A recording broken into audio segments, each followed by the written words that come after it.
लेकिन तुझे पता नहीं कि ये किसी माँ का बेटा है, पता नहीं किसी बीवी का शौहर है। एक हमारे दोस्त हैं, बुजुर्ग हैं, उनका दामाद फौत हो गया, नशा करता था। तो मैं ताजियत करने उनके घर पहुंचा तो खड़े हो गए हाथ बांध के, कहने लगे हजरत साहब बाकी सारियां गल्लां छड़ दियो, सिर्फ नशे ते तकरीर करया करो।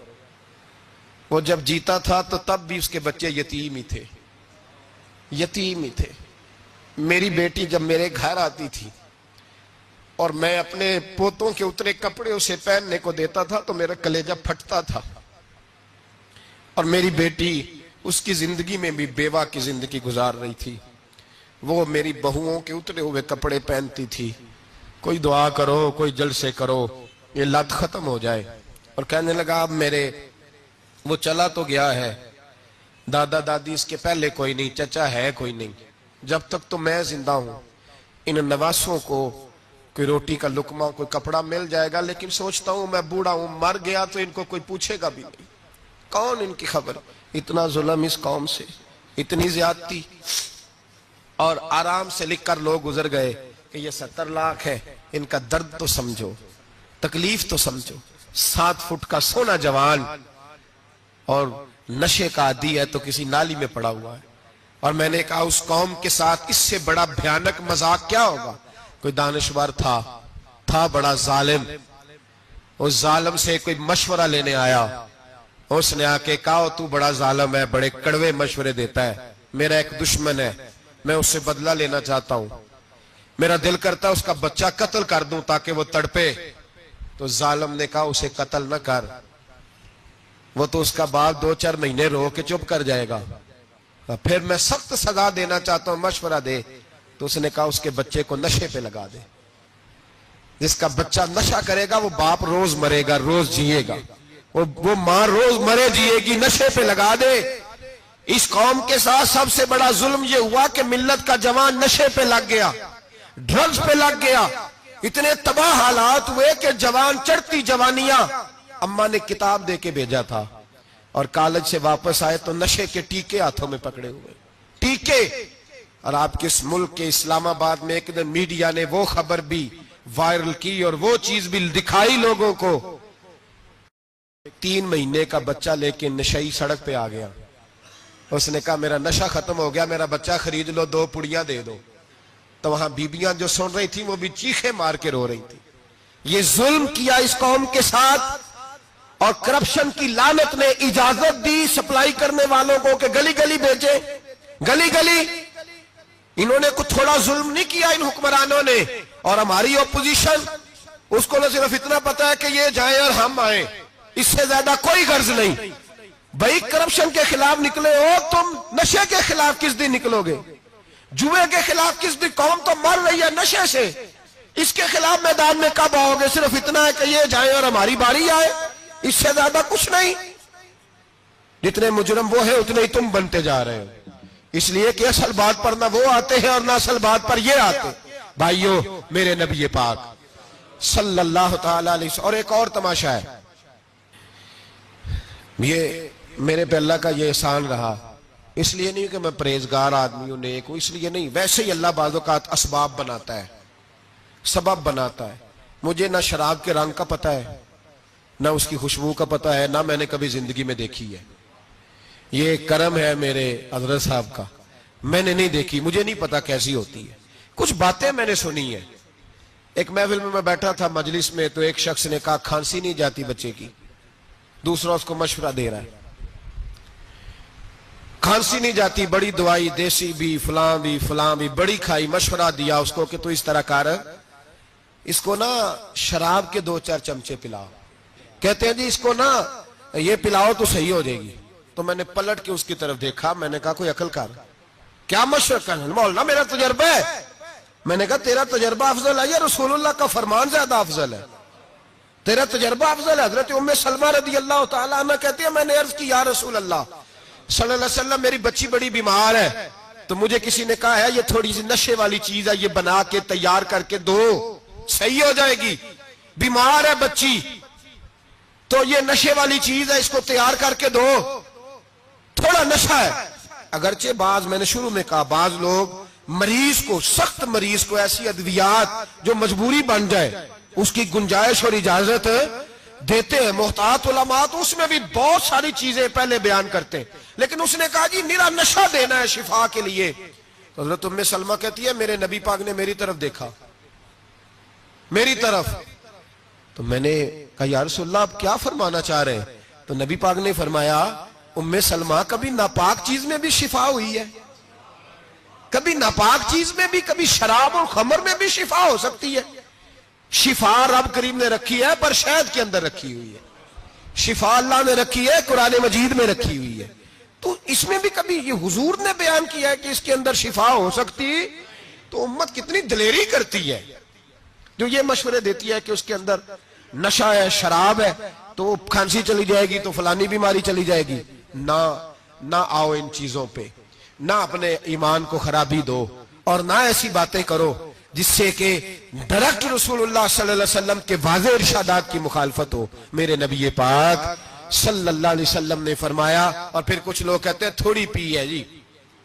अब तो मैं तज्जिये में पढ़ रहा था कि ऐसी शराब इजाद हो गई है, लोग शराब पीते हैं और वो मस्त भी रहते हैं, कार भी चलाते रहते हैं, कहते हैं जी नहीं हमारा ज़हन माऊफ नहीं हुआ तो ये वाली सही है, नशा नहीं लाती।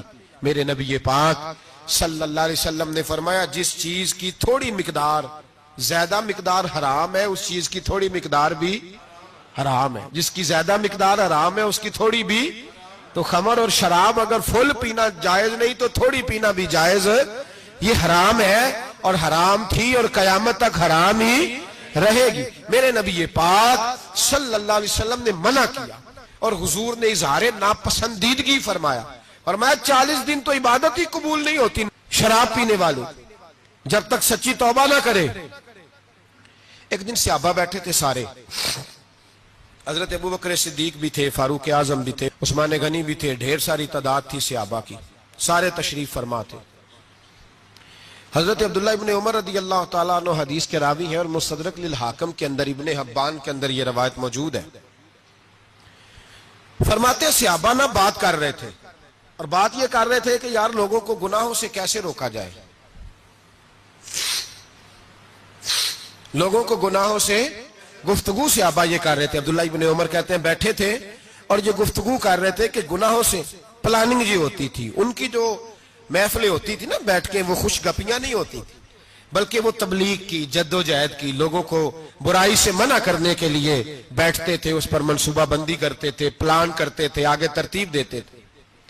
गुफ्तगू हो रही थी तो अब आपस में बात होने लगी कि कौन सा गुनाह ज्यादा बुरा है जिस पर सबसे पहले काम किया जाए। तो दूर एक सहाबी बैठे थे, उनका नाम था अब्दुल्लाह इब्ने अमर। एक अब्दुल्लाह बिन उमर है और एक अब्दुल्लाह इब्ने अमर है। हजरत अब्दुल्लाह इब्ने उमर दूर बैठे थे, बड़े समझदार सियाने बारीक बीन आदमी थे। तो हजरत उमर फारूक अपने बेटे से कहने लगे जा अब्दुल्लाह इब्ने अमर से पूछ के आ कि सबसे सख्त गुनाह कौन सा है। तवज्जो है मेरे भाइयों, इधर देखिएगा मेरी जानिब, पूछ के आ कि सख्त गुनाह कौन सा है। अब्दुल्लाह बिन अमर रदी अल्लाह ताला अन्हु की खिदमत में जब अब्दुल्लाह इब्ने उमर गए तो जाके कहने लगे कि सहाबा पूछते हैं कि आपने ज्यादा वक्त गुजारा है नबी रहमत सल्लल्लाहु अलैहि वसल्लम के पास, तो बतलाइए बुरा गुनाह कौन सा है, सबसे सख्त गुनाह, ताकि सबसे पहले उस पर पाबंदी लगाई जाए, उस पर मेहनत की जाए। तो हज़रत अब्दुल्लाह इब्ने अमर कहने लगे सहाबा को जाके बता दो कि सबसे बुरा गुनाह शराब पीना है, सबसे बुरा गुनाह, और ये उम्मुल खबाइस है, बुराइयों की जड़ है, गुनाहों की मां है, ये बुनियाद है, बाकी गुनाह इसी से शुरू होते हैं। कहते हैं मैंने आके बताया तो हजरत अबू बकर सिद्दीक रदी अल्लाह ताला अन्हु सैयदना फारूक आजम कहने लगे खुद जाते हैं, उनके पास खुद जाते हैं, क्योंकि हमने बात सुननी है, हम खुद जाते हैं और उनसे जाकर के सवाल करते हैं कि अगर आपको इस तफसील का पता है ना तो इसके पीछे भी कोई तफसील होगी जो मेरे नबी पाक ने बयान की होगी सल्लल्लाहु ताला अलैहि वसल्लम, उस तफसील का भी आपको पता होगा जो नबी पाक ने बयान की होगी, इस बात के पीछे जो बैकग्राउंड है, जो पस मंजर है। फरमाते हैं कि हम उठे, अब्दुल्लाह इब्ने अमर के पास गए, उनसे जाके पूछा कि जनाब आपने ये तो फरमाया है शराब उम्मुल खबाइस है, तो इसके पीछे पस मंजर क्या है। तो अब्दुल्लाह इब्ने अमर कहने लगे ये मैंने अपने पास से नहीं कहा, ये मैंने नबी पाक से सुना हुआ है हुजूर सैयद आलम सल्लल्लाहु अलैहि वसल्लम बैठे थे तो हुजूर ने फरमाया शराब, ये नशा, ये बुराइयों की मां है। और फिर हुजूर ने एक मिसाल बयान फरमाई। नबी रहमत अलैहिस्सलाम ने फरमाया, बनी इसराइल का एक वाकया है। एक खूबसूरत जवान था, तो एक औरत का दिल आ गया उस पर। ये याद रख लें, हम लड़कों को मना करते रहते हैं, लेकिन हमें घर की बच्चियों पर भी तवज्जो देनी होगी, हमें उनके खून पर भी निगरानी करनी होगी, हमें वहां भी गौर करना होगा। इसलिए कि अगर कोई बच्ची गुंजाइश ना दे तो मेरा ख्याल है कि लड़का जुर्रत करने की ताकत नहीं रखता, तो वहां भी उनकी अम्मा से कहे कि पाबंदी लगाए, बच्ची किसी का मोबाइल लेकर के कहीं उसको इस्तेमाल तो नहीं कर रही, इस पौधे पर भी तवज्जो दे, दरख्त बनने से पहले इसकी भी निगरानी करें, यह भी बड़ा जरूरी काम है।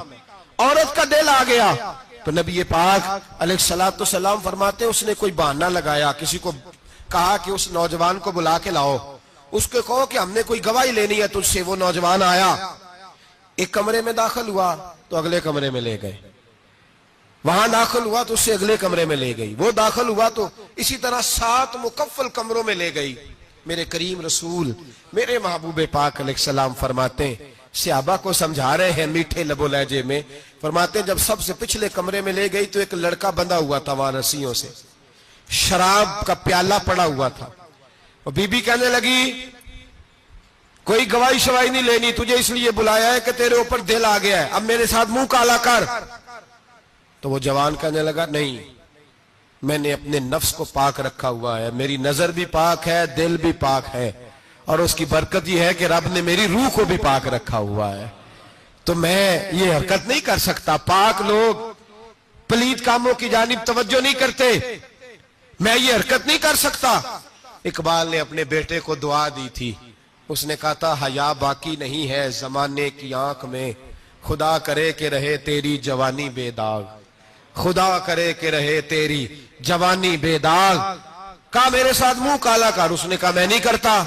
कहने लगी, चल फिर इसको कत्ल कर, इसको मैंने बांधा हुआ। उसने कहा मैं कत्ल क्यों करूं, मेरी क्या दुश्मनी है। कहा फिर शराब पियो, कहा मैं शराब भी नहीं पीता। तो कहने लगी, अब तो मैंने तुझे अपने चुंगल में फांस लिया है, अब तू यहां से बच के जा नहीं सकता, और अगर तू बाहर जाएगा तो मैं शोर करूंगी, लोग जमा करूंगी, इसने मेरी इज्जत आबरू पे हाथ डाला है, तो तू बच तो नहीं सकता, एक काम तो करना पड़ेगा। महबूब फरमाते, उस नौजवान ने सोचा कि जिना भी बहुत बड़ा जुर्म है, कत्ल भी बहुत बड़ा गुनाह है, चलो अब मजबूरी है तो शराब पी लेता हूं। लेकिन वो समझा ना कि शराब तो बुनियाद है। उसने एक प्याला जो पिया, कहने लगा एक और दे दो, दूसरा पिया तो कहने लगा एक और दे दो। अब 3 प्याले 3 बोतलें शराब जो पी चुका तो खुमारी चढ़ गई। अब उस औरत के करीब जाने लगा कि मैं तेरे साथ जिना करूंगा। उसने कहा जब तक मैं करीब नहीं आने दूंगी जब तक तू इसे कत्ल न करे। उसने उसे कत्ल भी किया, जिना भी किया। तो महबूब फरमाने लगे, ये कत्ल और जिना जो हुआ है तो ये शराब की वजह से हुआ है। गोया शराब वो जुर्म है जो कत्ल भी कराएगी, जो जिना भी कराएगी। और अगर आप नशई को देखें, अगर आप शराबी को देखें, तो क्या वो डकैतियां नहीं करता फिरता, वो चोरियां नहीं करता, वो अपनी ही मां का जेवर नहीं बेच आता, वो अपनी ही बहन का पड़ा हुआ जहेज नहीं बेच आता, वो अपने ही घर में डाके नहीं डालता, वो अल्लाह के घर मस्जिद में आकर के चोरी नहीं करता। वो सिर्फ इसलिए करता है कि ये नशा, ये शराब, ये मां है गुनाहों की, ये जड़ है। मिल्लत के लोगों याद रखो, इस उम्मत, इस पाकिस्तान के साथ जहां बहुत सारे जुल्म हुए, वहां बड़ा जुल्म यह है कि बहुत बड़ा तबका जवानों का नशे का आदी है। वो नशा इन्हें इश्क मजाजी और औरतों के इश्क की जानिब ला रहा है। वो नशा चोरियां करा रहा है, कत्ल करा रहा है, डकैतियां करा रहा है। बहुत बड़े जालिमों ने बहुत बड़े हाउस बनाए हुए हैं जिनके अंदर शराब फराम की जाती है, नशा दिया जाता है। मैंने तो ऐसे ऐसे लफ्ज सुने कि इलेक्शन के दिनों में वोट लेने की खातर सियासतदान इन्हें नशा फराम करते हैं, इन्हें बांध के रखते हैं, रोज तुम्हें पुड़िया मिलेगी, वोट हमें डालना। इतना जुल्म, इतनी ज्यादती, इतना जबर, एक इंसान के साथ खेलना। लौट आओ, पकड़ो इनका दामन, अपने घरों को बचाओ। अपने दोस्तों को बचाओ। जागो जागो उम्मत के लोगों, जागो। मेरे नबी पाक सल्लल्लाहु अलैहि वसल्लम के कलमा गो लोगों को बचाओ। इन पर अगर सख्ती करनी पड़ती है तो करो, प्यार करना पड़ता है तो करो, मेहनत करो, जद्दोजहद करो।